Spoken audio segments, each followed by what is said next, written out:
Welcome back to Film Files. In today's file, we will be uncovering an American apocalyptic black comedy film from 2021 titled Don't Look Up. Sit back, and let's dive in. An extinction-level comet only has to be as big as Mount Everest to do its damage and wipe out life as we know it. And Kate just so happens to have seen one out there in space. She has her astronomy PhD student and reports her findings to her supervisor, Dr. Randall, who is smart enough to realize that this comet is on a collision course with Earth. So he reaches out to NASA, and the information is relayed to a director there named Dr. Teddy. He is supposed to be the planetary defense head at NASA. He offers to take them to the White House to see the president about the impending doom. So the college scientists get on the next available military plane to Washington. They are taken to the White House in the company of Dr. Teddy. An army general joins them and remarks that the president is famously late. And true to character, she is. They get there in broad daylight but wait till twilight before being noticed. But it turns out she can only see them the following day. At the hotel, both Kate and Dr. Randall speak to their significant others and relay the progress so far, both pertaining to work or their relationships. The next day arrives, and they are all in the Oval Office. The president signals them to speak up. Dr. Randall starts by mentioning the scientific basis for the apocalyptic event, but President Orleans cuts him off. She is a female president, and her son Jason is her chief of staff. They both play down the seriousness of the situation. Kate and Dr. Randall try to drum in the importance of their findings with Dr. Teddy's help. But the president simply dismisses it and tries to stall for time. Apparently, the midterm elections are around the corner. Separately, a certain Dr. Ishawel is conducting a tech reveal event. He is a tech tycoon launching a new smartphone product. He is also very eccentric. And while backstage, he is handed an image of the incoming comet, and he cusses upon realizing its implications. After being more or less blown off by President Orleans, Dr. Teddy leads Kate and Dr. Randall to the train station and urges them to leak their story to the press. This move is supposed to force the hand of the authorities that be to do something about it. Next, we see Kate and Dr. Randall being briefed before their time in front of a new studio camera. While waiting for their interview, they meet other people who will be getting on the show too. It's supposed to be a light-hearted morning show anchored by Bree and Jack. Dr. Randall recognizes Riley Waiting too. She is a famous pop singer who has just broken up with her equally famous boyfriend, DJ Cello. Dr. Randall tries to console her over the breakup, but she cusses at him. She gets on the show and is being interviewed by Bree and Jack. And she acts like the stereotypical pop star.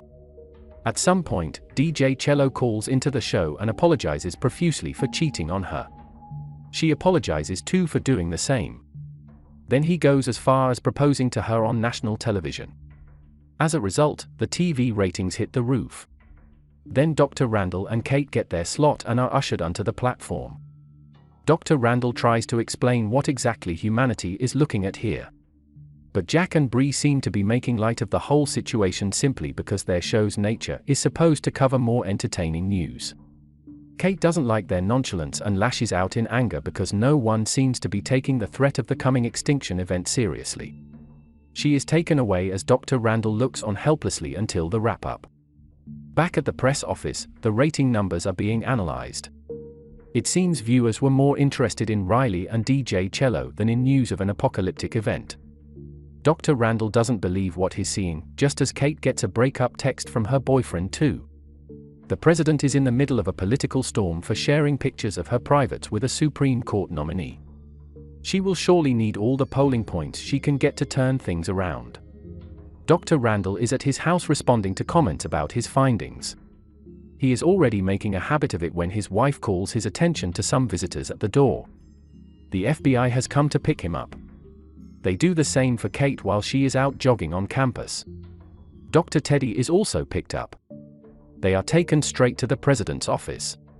She goes on to apologize for not taking them seriously at first.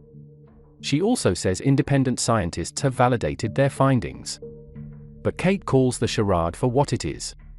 The president simply wants to improve her polling numbers in the upcoming midterms and thinks the announcement of impending disaster will achieve that. She also enlists the help of the scientists. So at TV prime time, all transmissions tune into the president's speech talking about the comet on a collision course with Earth and plan to nuke it out of its orbit. A hero who will most likely die is chosen to man the spacecraft. Afterward, the president's numbers go up, and she wins the elections by a landslide. Her Supreme Court nominee is even reconsidered. Dr. Randall, Kate, and Dr. Teddy do the media rounds to encourage solidarity as the launch date approaches. Dr. Randall even starts an affair with Bree, the anchorwoman. Soon enough, and as anticipated, the launch day arrives. The whole world is watching, and the main influencers are all gathered in the President's Situation Room. As usual, there is also a separate NASA control room. Dr. Randall is given the honors of initiating the countdown, and he does so. Everyone observes as the step-by-step milestones are achieved, and they are happy that things are going as planned. But then Peter Ishawel, the tech tycoon, walks into the room and calls President Orlean's attention. The others start to see that the launched rockets seem to be turning back.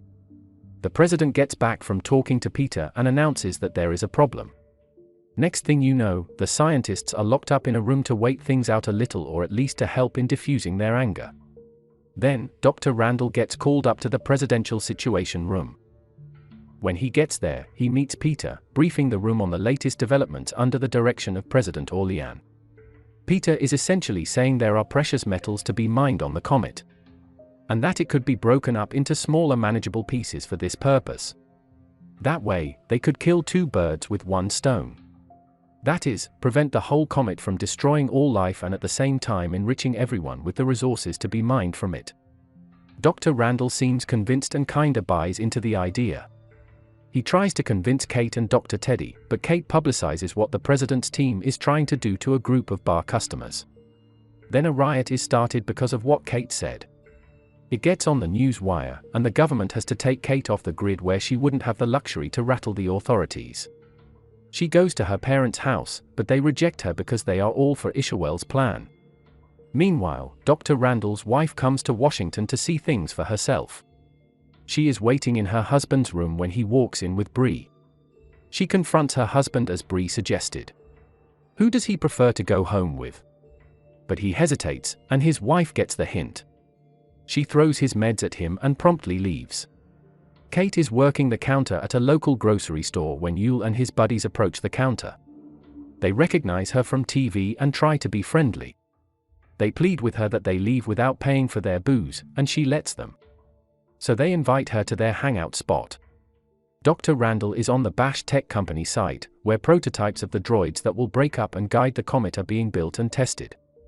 He is concerned about why scientists are resigning in their numbers and if the maths and science involved in the deployments are accurate. In response, Peter Ishawel signals he is offended by the allegations that his idea might not work.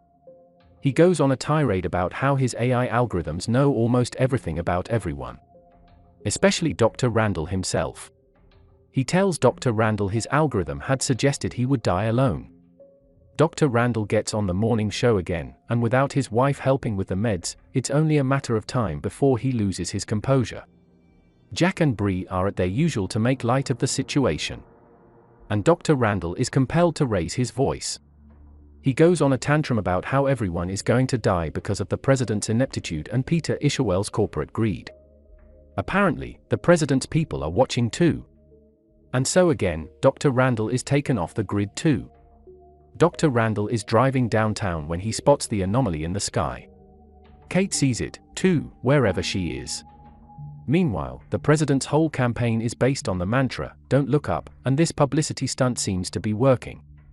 On the one side, you have the president's political machine, and on the other side are scientists like Dr. Randall and company, who are sensitizing the public to the coming danger.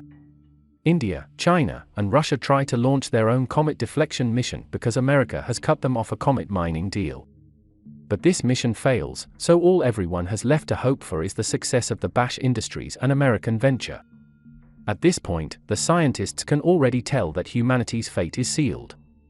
Dr. Randall goes shopping for groceries in the company of Kate and Yule. They soon arrive at his house, and his wife and sons welcome him. Dr. Teddy arrives too, and they all sit at the table conversing amiably and literally waiting for the world's end. As expected, the breakup of the comet into more manageable portions fails woefully. Peter Ishawel is the first to get out of there, followed by President Orlean. They board a helicopter that will whisk them away to a secret location. There is an actual spaceship with cryogenic chambers waiting to take them to yet another planet because Earth is doomed. She calls Dr. Randall and offers him a place or two on this ship, but he declines. All over the world, everyone has to deal with the reality that the comet will destroy the Earth into extinction. We see various images of this experience. Even Jack and Bree, who always had something witty to say about everything, are lost for words and can only drink their way to the very end. And just like the Randall household and their visitors at the table, the comet burns through everything. But President Orlean and Peter Ishawel, with 2,000 other souls, are on a spaceship headed for a Goldilocks planet. So time passes as they hibernate until 22,740 years later. They wake up from cryogenic sleep and disembark on this new planet. They are all naked, and President Orlean tries to pet a big bird she sees, but it is violent and kills her. Jason, her son, is back on Earth and is still alive. He tries to post something on social media if at all it still exists. The end. Thank you for watching. Subscribe and hit that notification button to open more files like this.